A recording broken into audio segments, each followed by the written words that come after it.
जय महाकाल, जय महाकाल। आप सभी का हमारे एक नए फिर से चैनल में स्वागत है। और हम पुनः महाकाल का नाम लेकर के अपने जोश और उत्साह को बढ़ाते हुए हम अपने नए सेशन में आए हुए हैं। तो कृपया कर हमारे इस वीडियो को लाइक करिएगा और तो जो भी हो हमसे मतलब कि आपको जो भी इच्छा हो एक्सपेक्टेड हो वो सभी आप कमेंट में जरूर करिएगा और लोगों को ज़्यादा शेयर करिएगा। आइए देखते हैं इस प्रकार हमारा पहला क्वेश्चन है। एक वस्तु का क्रय मूल्य 4,350 रुपये है। यदि इसे 5,600 रुपये में बेचा जाता है तो लाभ प्रतिशत क्या कीजिए। देखो एक क्रय मूल्य मतलब इसको कहते हैं कॉस्ट प्राइस सीपी से और विक्रय मूल्य। देखो क्या बोलते हैं वस्तु का क्रय मूल्य, क्रय मूल्य कितना होता है 4,350 रुपये। ठीक है, क्रय मूल्य 4,350 रुपये। और फिर यहाँ पर लिखेंगे मतलब और फिर यदि इसे विक्रय मूल्य यदि इसे 5,600 रुपये में बेचा जाता है, सेल प्राइस हो गया आपका 5,680 रुपये में बेचा था तो लाभ प्रतिशत क्या लीजिए। तो हमें पता है कि जो लाभ होता है प्रॉफिट और कॉस्ट प्राइस सेलिंग प्राइस के बीच में आता है। तो मतलब कि एक काम करते हैं हम इसका पहले एक बार इसी ले लेते हैं। तो एक जीरो से एक जीरो कट गया, कितना हो गया 435 अनुपात 568। अब देख लेते हैं इनके बीच में कितना करता है, देख लेते हैं कितना। अगर यहाँ पर मतलब कॉस्ट प्राइस सेलिंग प्राइस को कितना बढ़ रहा है, देखो 5 3 8 बढ़ा, ठीक है, 3 3 3 6 बढ़ा और फिर 4 से 1 5 बढ़ा, मतलब कि 133 वृद्धि हुई किसमें कॉस्ट प्राइस। तो मतलब प्रॉफिट परसेंट निकाला। प्रॉफिट परसेंट क्या होता है, ये होता है प्रॉफिट यूनिट। जो प्रॉफिट यूनिट दिख रहा है ना 133 बटा कॉस्ट प्राइस मतलब सीपी जो है ना ये वाला कॉस्ट प्राइस पूरे 100 ये होता है आपका फॉर्मूला। ठीक है, नहीं आपको समझा नहीं कुछ। हाँ ठीक है, ठीक बस। तो इस प्रकार से निकाल देंगे प्रॉफिट परसेंट निकालने के लिए बराबर ए प्रॉफिट यूनिट एक बटा कॉस्ट प्राइस आपका 435 पूरे 100। बस आपको अगर यहाँ पर काट देते तो यहाँ पर आएगा, बस यहाँ पर काट देना है। और फिर अब देखिए हमें यहाँ 5 काटा है, 5 नहीं मतलब कि 5 और 40 5 40 और 535 5 40 535 20 25 100। ठीक है, नहीं अब यहाँ पर मतलब 87 यहाँ पर कैलकुलेट करेंगे तो प्रॉफिट परसेंट हमारा होगा और अगर आ जाएगा यहाँ पर हमारा आएगा 30.6%। आप कर देंगे पूरा 30.6% यहाँ पर आएगा क्या चीज़ करना। ठीक है, इसी प्रकार से आते हैं यहाँ पर क्वेश्चन में। आइए इसी क्रम में आगे बढ़ते हैं। हम हमारा अगला क्वेश्चन ले रहे हैं जो कि है 42 मीटर कपड़ा बेचकर बीजे ने 7 मीटर कपड़े का विक्रय मूल्य के बराबर लाभ प्राप्त होता है तो लाभ प्रतिशत ज्ञात कीजिए। क्या बोला 42 मीटर कपड़ा बेचकर मतलब क्या दिया गया है सेलिंग प्राइस, बेचकर क्या लिखना 42 मीटर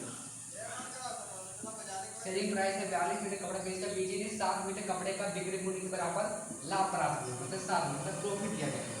प्रॉफिट क्या है मतलब में 7 मीटर के बराबर मतलब कि के बराबर लाभ प्राप्त होता है तो लाभ प्रतिशत जाती है। तो एक काम करते हैं तो यहाँ पर हमको पता है कि कॉस्ट प्राइस और सेलिंग प्राइस के बीच में ही हमें मिलता है क्या प्रॉफिट मिलता है कि नहीं। तो हमें प्रॉफिट दिया गया है कितना प्लस में 7 और सेलिंग प्राइस हमें कितना दिया गया है कितना 42 मीटर। और तो हमें ये क्या होना चाहिए बताओ। तो कॉस्ट प्राइस हमें आगे ऐसे क्या मतलब हम ऐसी कौन संख्या ले कि जिसमें 7 जोड़ देंगे तो 42 आ जाएगा बताओ ना हो तो 42 में से अगर 7 हटा देंगे तो यहाँ पाएगा 35 मतलब है कि वो कॉस्ट प्राइस 35 होना चाहिए क्योंकि अगर हम 35 में 7 जोड़ेंगे तो 42 हो जाएगा। तो इसलिए हमारा कॉस्ट प्राइस हो गया 35। तो यहाँ पर हो गया कॉस्ट प्राइस लिख सकते हैं मतलब कि 35। अब देखो क्या पूछा है तो लाभ प्रतिशत क्या कीजिए। तो प्रॉफिट बराबर होता है मतलब कि प्लस 7 का प्रॉफिट 35 पे तो फिर 7 जो कि 100 के साथ 7 होता है 7 35 और फिर यहाँ पर 20% का लाभ होता है। ये हो गया आपको देगा आंसर।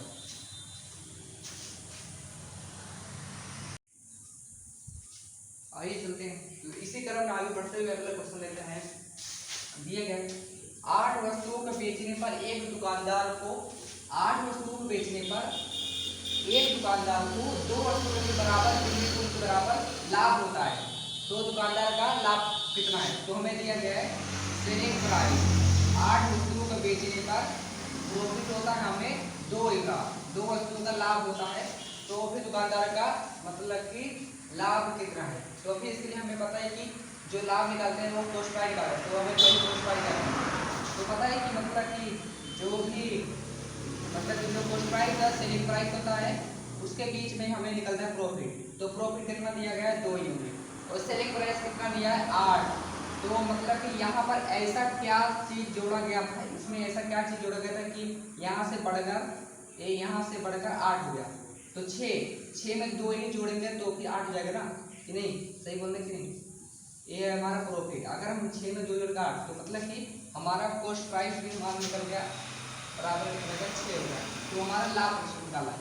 तो प्रॉफिट परसेंट बराबर होगा प्रॉफिट यूनिट प्लस 2 बटा मतलब कि कॉस्ट प्राइस होता है। कॉस्ट प्राइस निकालते हैं तो 6 गुणे 100। अरे यही तो बात है ना भैया, अभी हम बड़ कितना बेसिक बताएं, प्रॉफिट यूनिट बटा कॉस्ट प्राइस गुणे 100, बस यही बात की आपको। तो दिया है 6, मतलब कि प्रॉफिट परसेंट बराबर होगा 23 सही 1/3%, 33 सही 1/3%। ये हो गया आप सभी का आंसर। तो चलते हैं, मिलते हैं अगले क्वेश्चन में। जय माता। आइए अगला क्वेश्चन देखते हैं। अगले क्वेश्चन में क्या दिया गया है, यदि किसी वस्तु के क्रय मूल्य पर 25% का लाभ होता है, क्या होता है, लाभ होता है, तो उसके बिक्री मूल्य पर परिकलित किए गए लाभ का प्रतिशत ज्ञात कीजिए।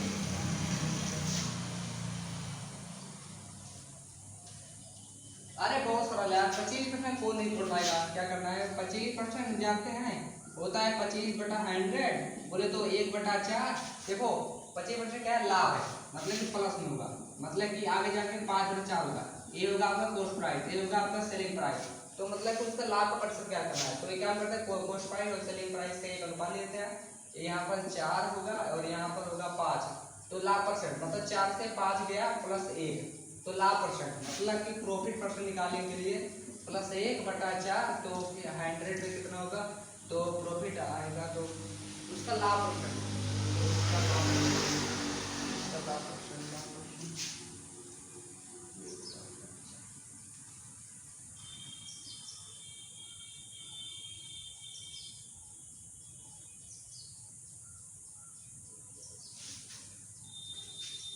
ओहो,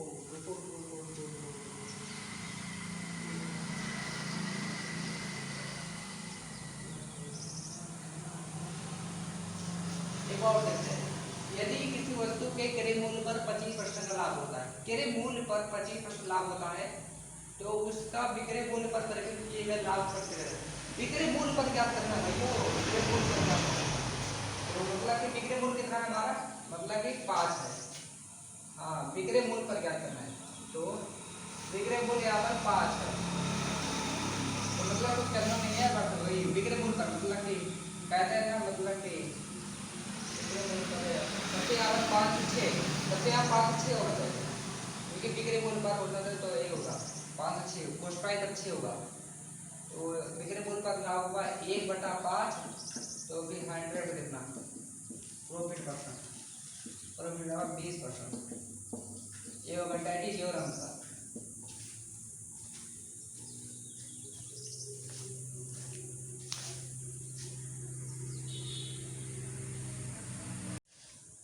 आइए तो इसी क्रम में अगले क्वेश्चन बढ़ते हुए, महाकाल का नाम लेते हुए अपने अगले प्रश्न की मतलब आते हुए देखते हैं कि अगला प्रश्न क्या दिया है।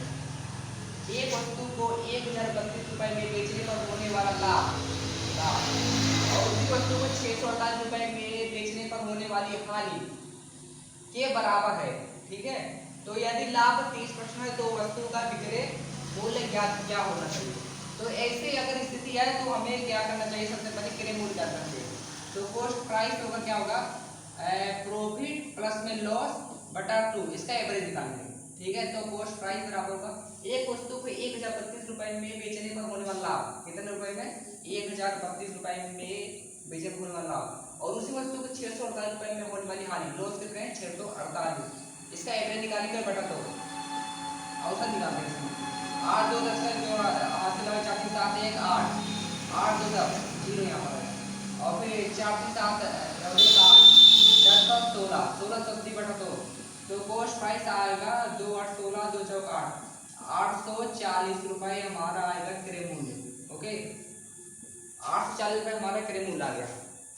तो वस्तु का विक्रय मूल्य कितना है, यदि लाभ 30% है, यदि लाभ 30% है, तो वस्तु का विक्रय मूल्य क्या होना चाहिए, ठीक है, ठीक है। यदि वस्तु का, तो एक काम करते हैं कि मैं एक तरीका और है, देखो जो 30% है इसको मैं इसको लिखते हैं 30/100, एक तुम्हारा क्या है, ये तुम्हारा कॉस्ट प्राइस है, ये तुम्हारा मतलब लाभ निकाला है, क्या लाभ, यदि लाभ 30% है, तो लाभ मतलब कि 30% है, तो मतलब ये तुम्हारा प्रॉफिट है, ठीक है। और मतलब क्या करते हैं आगे आगे इसको जोड़ लेते हैं, 130 130/100, ये होगा तुम्हारा कोस्ट प्राइस, ये होगा तुम्हारा सेलिंग प्राइस। तो एक काम करते हैं, कोस्ट प्राइस और सेलिंग प्राइस का अनुपात निकाल लेंगे। तो 100 अनुपात 130, समझ आए कि नहीं। और हाँ, अब देखो हमने यहाँ पर कोस्ट प्राइस निकाल लिया है कितना, मतलब कोस्ट प्राइस दिया गया हमारा 840 में, मतलब कि हमने निकाला 100 अनुपात 130, लेकिन वास्तव में हमें क्या तो 840 है, तो कितना ज्यादा है। तो एक काम करते हैं, पहले एक जीरो से एक जीरो उठा लेते हैं, तो हमारा आएगा पहले काम करते हैं, पहले 10 अनुपात 13। आप देखें, हाँ आप देखो ये दिए गए 840 रुपए, तो फिर इसका ये कितना गुना है, 84 गुना। तो इसका भी हमें उसी प्रकार से क्या करना है, तो ये भी हमारा होगा पूरी तरह 84 गुना 84 गुना। तो कितना होगा, 4 से मतलब कितना होगा, 84 गुना 13 कितना होगा बताओ, 84 गुना 13 गुना करेंगे कितना आएगा, 1092 रुपये आएगा तुम्हारा। क्या है तुम्हारा विक्रय मूल्य, बस ये होगा तुम्हारा आंसर, यही होगा आंसर, बस इतना ही करना था। यदि अगर ये प्रश्न अच्छा लगा होगा या समझ आओगे तो प्लीज लाइक करिएगा, हमें सपोर्ट करिएगा, महाकाल बनाइए। आइए चलते इसी क्रम में अपने प्रश्न को आगे बढ़ाते हुए एक विक्रेता द्वारा अपने माल को 3200 रुपए में बेचने पर प्राप्त होने वाला लाभ उसी माल को 3000 रुपए में बेचने पर प्राप्त होने वाला लाभ के 7/5वें भाग के बराबर है। तो माल का क्रय मूल्य ज्ञात कीजिए। देखो भाई ये जो 7/5 है ना, पहले इसको उठाइए, देखो मतलब कि 7/5वें मतलब कि भाग क्या है, प्रॉफिट के बराबर है, कौन से, प्रॉफिट नंबर 2 है, प्रॉफिट नंबर 2 है, इसके बराबर है। उसी में बेचने पर प्राप्त होने वाला लाभ के 7/5वें भाग के बराबर है। इसका मतलब है कि प्रॉफिट अपॉन प्रॉफिट 2 बराबर 7/5, ठीक है कि नहीं। तो मतलब है कि प्रॉफिट 1 आया 7, प्रॉफिट 2 आया 5। अब देखो अब इससे क्या आया थोड़ा समझ आएगा। एक विक्रेता द्वारा माल को 32 रुपए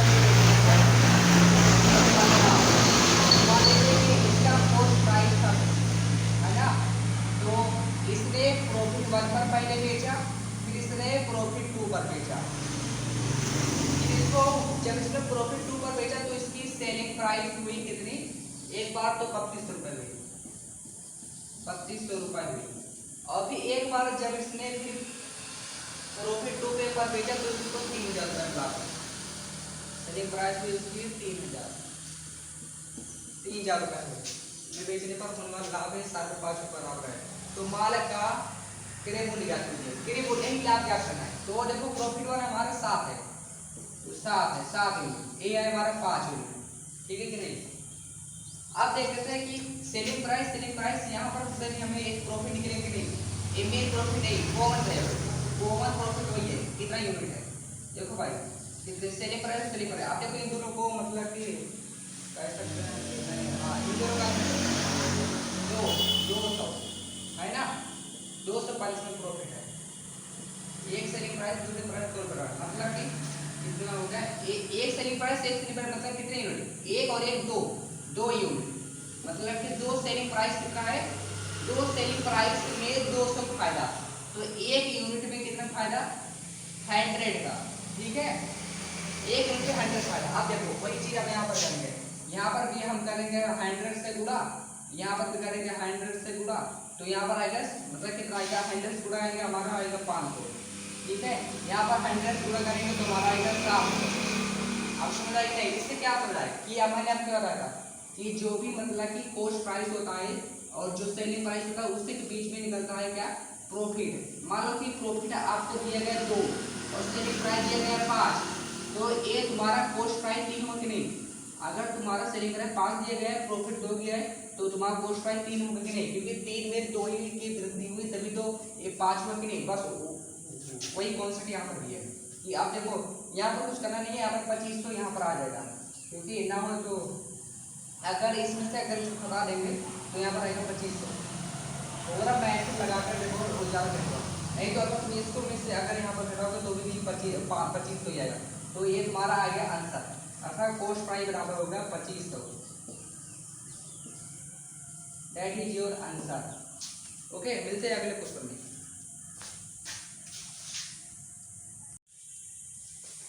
आइए चलते हैं, मिलते हैं अपने अगले क्वेश्चन में। अगले क्वेश्चन की ओर आते हुए देखते हैं कि आखिर हमारा अगले क्वेश्चन में क्या दिया गया है।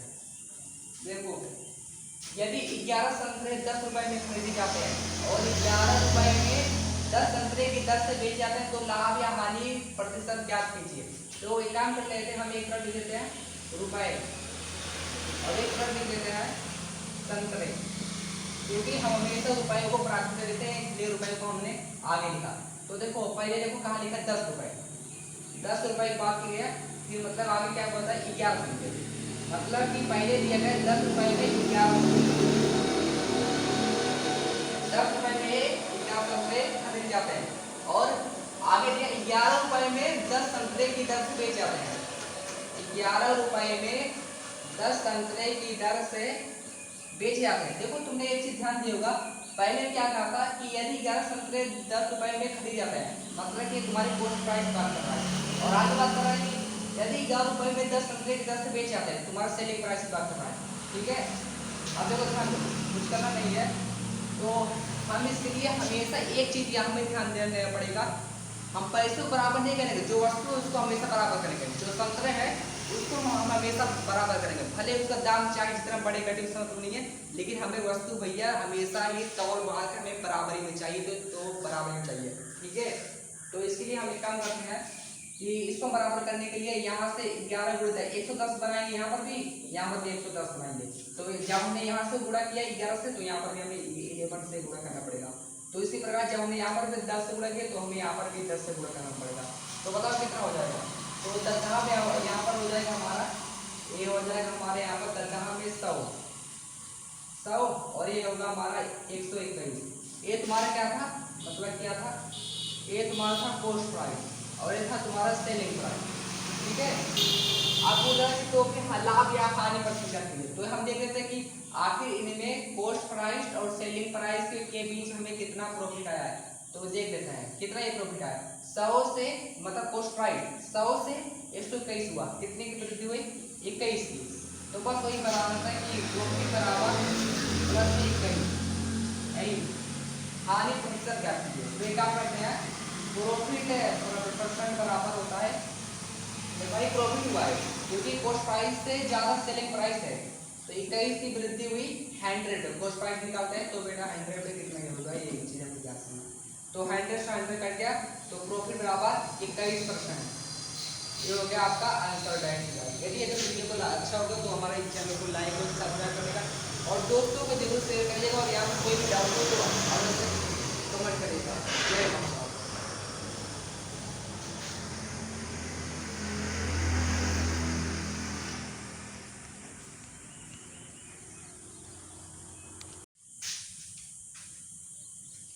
तो आइए देखते हैं इसी क्रम में अपना अगला क्वेश्चन देखते हैं। क्वेश्चन में क्या लिखा हुआ देखते हैं। दिव्या ने 1 रुपए में 6 कैंडी खरीदी, 50% लाभ प्राप्त करने के लिए उसे 1 रुपए में कितनी कैंडी बेचनी चाहिए। अगर ऐसे क्वेश्चन आ जाए कभी भी तो आपको एक ही चीज याद रखना है, जो प्राइस है, प्राइस रुपए उसको ऊपर देना है और जो क्वांटिटी है उसको नीचे गुणे 100 प्लस माइनस प्रॉफिट हो या लॉस, ये परसेंट दिखाना है। और यदि अगर वही बातें और अच्छी बात है 1 रुपए में, यहाँ पर भी 1 रुपए में, मतलब कि अभी हमें एक समीकरण और बना सकते हैं, इसको P1 Q2 यहाँ पर बना सकते हैं, प्राइस 2 रुपए में बटा क्वांटिटी 2 गुणे 100 प्लस माइनस प्रॉफिट या लॉस परसेंट। हाँ ये चीज है, हो सकता है कि ये चीज अपने में 100% भी हो सकता है, मतलब एक भी हो सकता है एक भी हो सकता है, तो इसके लिए हमने यहाँ पर प्रॉफिट एंड लॉस इसके लिए लगाएंगे। तो आप देख लेते हैं कि क्वेश्चन में क्या दिया गया है।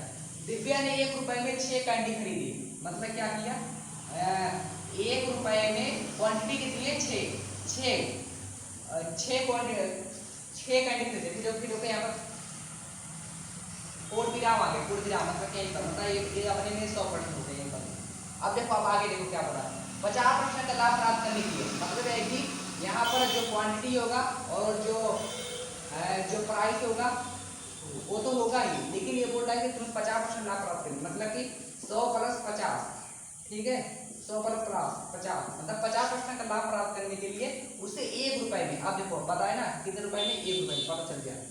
1 रुपए में कितनी कैंडियाँ बेचनी होगी, तो क्यों कैंडियाँ बेचनी, कितनी कितनी कैंडियाँ क्यों कैंडियाँ बेचनी, ठीक है।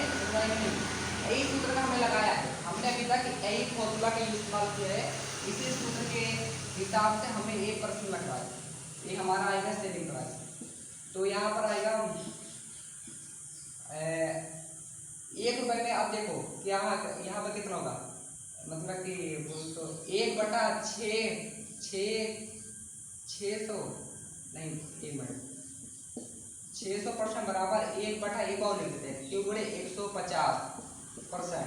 अब परसेंट से परसेंट कट गया, अब पूरा करने गए, क्यों बोले 150 बराबर 6 गुणे 100।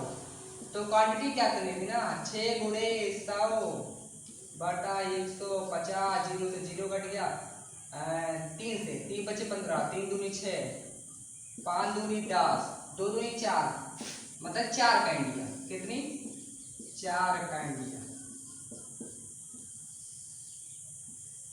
4 कैंडी। ये हो गया आपका that is your right answer.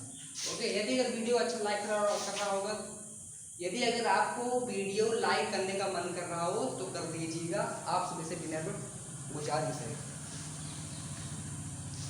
जय महाकाल, जय महाकाल।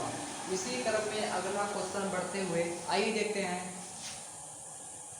एक व्यक्ति ने 2 कारें प्रत्येक 60,000 रुपए में बेची, एक पर उसे 20% लाभ हुआ, जबकि दूसरे पर उसे 20% की हानि हुई, तो उसके लाभ या हानि का प्रश्न क्या कीजिए।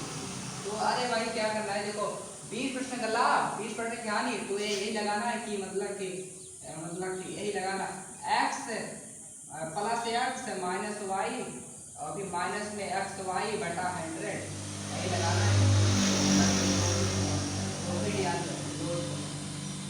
तो उसका लाभ मतलब प्रॉफिट या लॉस परसेंट निकालना है, ऐसे ही लगाना है बस। तो एक और उससे 20% लाभ हुआ, फिर दूसरे पर उसको 20% की हानि हुई, कि माइनस में प्लस कर दें, क्योंकि 20 से जोड़े माइनस में 20 बटा 100, ठीक है कि नहीं, बता दें अभी कहानी। तो ये दोनों से 20 कट जाएगा, अब यहाँ पर आएगा माइनस में 400 बटा 100, 0 से 0 बचा बराबर माइनस में 4%। ये जो माइनस क्या लिखा था, हानि को, लॉस को, तो मतलब कि लॉस इज इक्वल टू 4%, यानी कि 4% की हानि हुई, ठीक है। ये होगा that is your right answer. इसी क्रम में अब अगला क्वेश्चन देखते हैं। आइए चलते हैं अपने अगले क्वेश्चन में, इसी तरह से देखते हैं अगला प्रश्न क्या कहता है। राम ने 2 घड़ियां 35 रुपए में खरीदा है, एक घड़ी को 25% लाभ पर और दूसरी घड़ी को 10% की हानि पर बेचने को उसे पूरे लेन देन में ना तो कोई लाभ होता है ना कोई हानि होती है, तो प्रत्येक घड़ी का क्रय मूल्य ज्ञात कीजिए। तो मान लीजिए कि आपके पास 2 घड़ी है, इस तरह एक घड़ी है और एक घड़ी है, मतलब 2 घड़ी है। तो मतलब है कि आपने एक घड़ी में मान लो कि 100 रुपए फायदा पाया और दूसरी घड़ी पे आपने 100 रुपए मतलब नुकसान ऐसा किया, तो आपने मतलब कि कहाँ फायदा कहाँ घाटा, आपका तो वही का वही रहेंगे इसमें। इसलिए उसी संबंधित एक उदाहरण यहाँ पर देखते हैं कि इसको कैसे लगाएंगे, क्योंकि इसी मुद्दे की बात है। राम ने 2 घड़ी 35 रुपए में खरीदा है, एक घड़ी को 25% लाभ पर, यानी कि पहली घड़ी को 25% के लाभ पर बेचता है और दूसरी घड़ी को 10% की हानि पर बेचता है, दूसरी घड़ी को 10% की हानि पर बेचता है। तो आप देखो इसमें ना तो कोई लाभ होता ना हानि होता, इसलिए आप देखो क्या करते हैं। तो पहला बटा दूसरा बराबर होगा 10 बटा 25, 5 दूनी 10, 50 25, 2 बटा 5%। तो पहला बटा दूसरा बराबर होता है 2 बटा 5, ठीक है कि नहीं। तो मतलब कि क्या होता है, एक चीज ध्यान देना कि राम 2 घड़ी लेते और फिर मतलब कि राम ने 2 घड़ियां 35 रुपए में, तो देखो पहली 2 है और फिर दूसरी 5 है, तो अगर दोनों मिलाएंगे कितना आएगा, यानी 5 और 2 को मिलाएंगे कितना आएगा, 7 आएंगे नहीं, आएगा नहीं, 2 और 5 में 7, और जबकि वास्तव में दिया गया है कितना 3500, दोनों की मूल्य वास्तव में 35 है, कितनी गुना है 5 गुना, यानी 5 गुना 3500। तो क्या करना है कि तो प्रत्येक घड़ी का क्रय मूल्य ज्ञात कीजिए। ये देखो ये तुम्हारा मतलब कि कॉस्ट प्राइस दिया गया है, ये जो मतलब प्रत्येक घड़ी कॉस्ट प्राइस, तो प्रत्येक घड़ी का कॉस्ट प्राइस ज्ञात करने के लिए क्या करेंगे, यहाँ पर भी हम 5 से गुणा कर देंगे और जो यहाँ पर भी है ना 5 से गुणा कर देंगे। तो कितना आएगा, 5 भी 10, 1000, 1000। दूसरे में 50 25,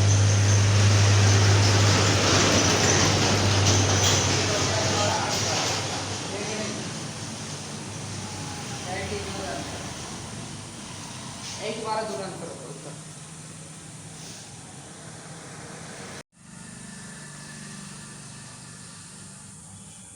जय महाकाल। इसी क्रम में बढ़ते हुए अगला क्वेश्चन हम आपके सामने लाते हुए देखते हैं अगला प्रश्न क्या कहता है। एक हीरे का मूल्य उसके भार के वर्ग के अनुपाती है। मतलब कि जो हीरे का मूल्य है उसके भार के, मतलब कि जो मूल्य है ना उसके भार के वर्ग के, एक हीरे का मूल्य उसके भार के वर्ग के अनुपाती है। मतलब जितना बढ़ा उतना बढ़ेगा, अनुपाती है। तो एक 14 ग्राम के हीरे का मूल्य 2560 रुपए है। यह 5:9 के अनुपात में 2 टुकड़ों में टूट जाता है। इसके टूटने के कारण कितने प्रतिशत की हानि हुई। देखो भाई, अगर लाभ या हानि होती है तो यदि अगर जब भी इस मूल्य की आवश्यकता पड़ेगी तभी हम इसका उपयोग करेंगे, अन्यथा इसका उपयोग हम नहीं करेंगे। ठीक है, देखते हैं तो क्या बोला है। एक 14 ग्राम का एक हीरा है ना, उसको तो मतलब क्या बोल रहे हो, यहाँ 5:9 के अनुपात में है। इसमें है ये जो है ना, मतलब 5:9 के अनुपात में है, 5:9 के अनुपात में है। तो इस टुकड़ों को टूट जा रहा है। तो एक काम करते हैं, इसको इस प्रकार लिख सकते हैं, 14 ग्राम को लिख सकते हैं 5 + में 9। ठीक है, इसके टूटने के कारण कितने प्रतिशत की हानि हुई। लेकिन एक चीज तुम्हें ध्यान दें कि इसका मूल्य जो है ना इसके भार के वर्ग के अनुपात है। मतलब कि अगर ग्राम है तो इसका भार का वर्ग है तो भी ग्राम होगा, ये भी ग्राम होगा कि नहीं। तो मतलब इसका भार, ये तुम्हारा ग्राम किसमें मापते हैं, ग्राम को किसमें मापते हैं, भार में ही तो मापते हैं, भार में ही तो इसलिए क्या बोलते हैं, भार कर रहे हैं। इसका मूल निकालेंगे तो भार निकालेंगे, इन तीनों को वर्ग करेंगे। तो 14 का स्क्वायर, इसका स्क्वायर कर देंगे, इसका भी स्क्वायर कर देंगे, 5 का स्क्वायर और इसका भी स्क्वायर कर देंगे, 9 का स्क्वायर। ठीक है, मतलब कि अभी ये इस प्रकार हो जाएगा। तो 14 स्क्वायर होगा 196, 50, अभी 5 का स्क्वायर होगा 25, और फिर 9 का स्क्वायर होगा 81। अब देखते हैं कि इन दोनों का योग कितना है, कितना आ रहा है, इन दोनों का योग कितना आ रहा है बताओ। 5 1 6 8 2 106, ये तुम्हारा आ रहा है। मतलब कि इन सभी का योग है ना, इन सभी का अगर योग अगर हम कर रहे हैं, इन सभी का योग कर रहे हैं तो भी ये आ रहा है, कि नहीं। आप बोल रहे हैं कि इसके टूटने के कारण, मतलब कि अब जब इसको टूट गया, जो ये मिला 106, इसके टूटने के कारण ये क्या है, मूल है। इसके टूटने के कारण कितने प्रतिशत की हानि हुई, इसके मूल में हानि टूटा। देखो 196 से एक मतलब 106 कितना हुआ, प्रारंभिक से अंत में कितना हुआ, कितना का मतलब कि टोटल 90 कमी हुई कि नहीं, हुई कि नहीं। मतलब कह सकता है कि लॉस परसेंट क्या करना है कि 90 की कमी किस पे, जो बड़ा वाला है 196 से। ठीक है, गुणे 100। अब इसको हमें काट देना है, जो भी आएगा हमारा उत्तर आ जाएगा। अब यहाँ टाइम बचाने के लिए मैं यहाँ पर मैं पहले से करके रखा था, तो 45.92%, 45.92% यहाँ पर आएगा, यहाँ पर इसका लोअर परसेंट आंसर। यदि अगर वास्तव में सच में वीडियो अगर अच्छा लग रहा हो तो प्लीज लाइक कर देना, क्योंकि बहुत मेहनत करता है। जय महाकाल।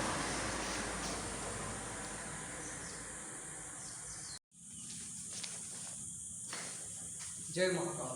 आइए महाकाल हम देखते हुए अगला क्वेश्चन देखते हैं कि अगले क्वेश्चन में क्या दिया गया। योग एक दूरी को 3/2 घंटे में 56 किलोमीटर प्रति घंटे की चाल से पूरा करता है। यदि वह उस दूरी को 7 घंटे में तय करता है तो इसकी दूरी क्या होनी चाहिए। तो आपको कुछ दिखा कि नहीं, तो हमें पहले यहाँ पर टाइम और स्पीड की, तो मतलब इसकी चाल क्या होनी चाहिए, टाइम और स्पीड, तो इसकी चाल क्या होनी चाहिए, टाइम और डिस्टेंस से निकलेगा स्पीड। हाँ तो मतलब तेको पता है कि स्पीड हमें ज्ञात करना है, टाइम सम स्पीड। पता है क्यों? आप थोड़ा दिमाग लगाइए, क्योंकि समय बराबर होता है दूरी बटे चाल, टाइम बराबर होता है डिस्टेंस अपॉन स्पीड।